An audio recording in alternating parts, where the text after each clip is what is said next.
Sir ನಿಮ್ಮನ್ನು ಬಂಧಿಸ್ತಾ ಇದ್ದಾರೆ, ಏನು ಹೇಳ್ತೀರಾ ಸರ್ ಈ ಮೂಲಕ? ಹೋರಾಟ ಹತ್ತಿಕ್ಕುವಂಥ ಕೆಲಸವನ್ನು ಇವತ್ತು ಸರ್ಕಾರ ಮಾಡ್ತಾ ಇದೆ. ನಾವೇನು ಶಾಂತ ರೀತಿಯಲ್ಲಿ ಹೋರಾಟ ಮಾಡಬೇಕಂತ ಬಂದಿದ್ದೇವೆ. ನಮಗೆ ಅನ್ಯಾಯ ಆಗಿದೆ, ಸರಿ ಮಾಡಿ ಅಂತ ಕೇಳಕ್ಕೆ ಬಂದಿದ್ದೇವೆ. ರೈತರಿಗೆ ಅನ್ಯಾಯ ಆಗಿದೆ ಈ ಭಾಗದ ತುಮಕೂರು ಜಿಲ್ಲೆಗೆ ಅಂತ ಕೇಳಕ್ಕೆ ಬಂದಿದ್ದೇವೆ. ಪೊಲೀಸ್ನವರು ಬ್ರಿಟಿಷರ್ ಥರ ನಡ್ಕೊಳ್ತಿದ್ದಾರೆ. ಎಮರ್ಜೆನ್ಸಿಯಲ್ಲಿ ಏನು ಇಂದಿರಾ ಗಾಂಧಿ ಎಮರ್ಜೆನ್ಸಿ ಮಾಡಿ ಪತ್ರಿಕೆಯವ್ರನ್ನ, ರೈತರನ್ನ, ರಾಜಕಾರಣಿಗಳನ್ನೆಲ್ಲ ತುಂಬ್ಕೊಂಡು ಹೋದ್ರಲ್ಲ, ಆ ಥರ ತುಂಬ್ಕೊಂಡು ಹೋಗುವಂಥ ಕೆಲಸವನ್ನು ತುಮಕೂರು ಜಿಲ್ಲೆ ಲಾ ಆ್ಯಂಡ್ ಆರ್ಡ್ರ್ ಸತ್ತೋಗಿದೆ ಅಂತ ಅನಿಸುತ್ತೆ. ಪೊಲೀಸ್ನವರು ಏಕಾಏಕಿ ಬರೋದು, ಅರೆಸ್ಟ್ ಮಾಡೋದು ಶಾಸಕರುಗಳನ್ನ, ರೈತರ ಸಂಘದವ್ರನ್ನ, ಮತ್ತೆ ಏನು ಇಲ್ಲಿಗೆ ನಿಲ್ಲಿಸುತ್ತಾ, ಸ್ಟಾಪ್ ಆಗುತ್ತಾ ಸರ್ ಈ ಹೋರಾಟ? ಈ ಥರ ಹತ್ತಿಕ್ಕುವಂಥ ಕೆಲಸ ಆದರೆ ಇದು ನಾವು ಗಾಂಧಿ ಮಾರ್ಗದಲ್ಲಿ ಹೋರಾಟ ಮಾಡ್ತೀವಿ ಅಂತ ಹೇಳಿದ್ದೇವೆ. ಗಾಂಧೀಜಿಯವರ ತತ್ವ ಸಿದ್ಧಾಂತದ ಮೇಲೆ ಹೋರಾಟ ಮಾಡ್ತೀವಿ ಅಂತ. ಇನ್ನೇನು ಮಾಡೋದು, ಇವ್ರು ಹಿಂಗೆ ಮಾಡ್ತಾರೆ.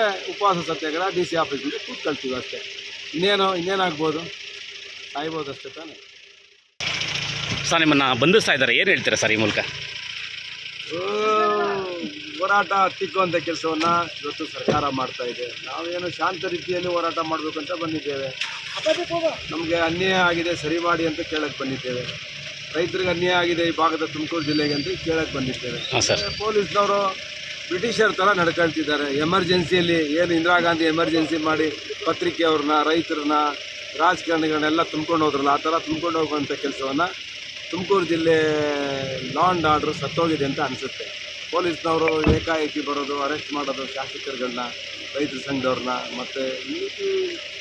ಮತ್ತೆ ಏನು ಇಲ್ಲಿಗೆ ನಿಲ್ಲಿಸುತ್ತಾ, ಸ್ಟಾಪ್ ಆಗುತ್ತಾ ಸರ್ ಈ ಹೋರಾಟ?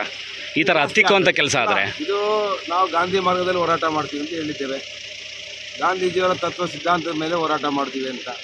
ಇನ್ನೇನು ಮಾಡೋದು, ಇವ್ರು ಹಿಂಗೆ ಮಾಡ್ತಾರೆ. ಉಪವಾಸ ಸತ್ಯಾಗ್ರಹ DC ಆಫೀಸಿಂದ ಕೂತ್ಕೊಳ್ತೀವಿ ಅಷ್ಟೇ.